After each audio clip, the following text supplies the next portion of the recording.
రైతాంగ సమస్యలను పరిష్కరించాలంటూ వ్యవసాయ కమిషనర్ కార్యాలయం ముందు టీఆర్ఎస్ ధర్నా నిర్వహించింది.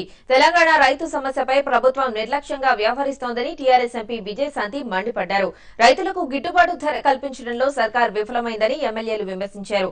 విద్యుత్ కోతలతో రైతులను ఆగచాట్లు పాల్చేశారని నిప్పులు చెరిగారు.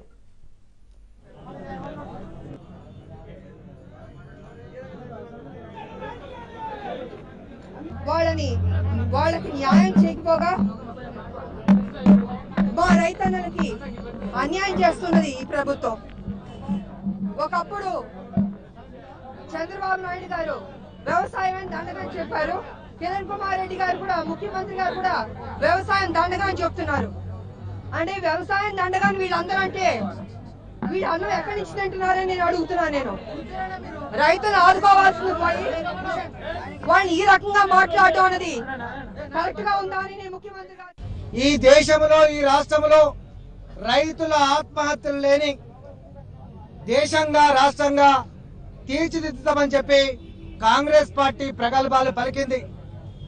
కంటి తొడుపు చర్యగా ఈ రాష్ట్రంలో రామచంద్రారెడ్డి కమిషన్ ని జయంతి ఘోష్ కమిషన్ వేయడం జరిగింది.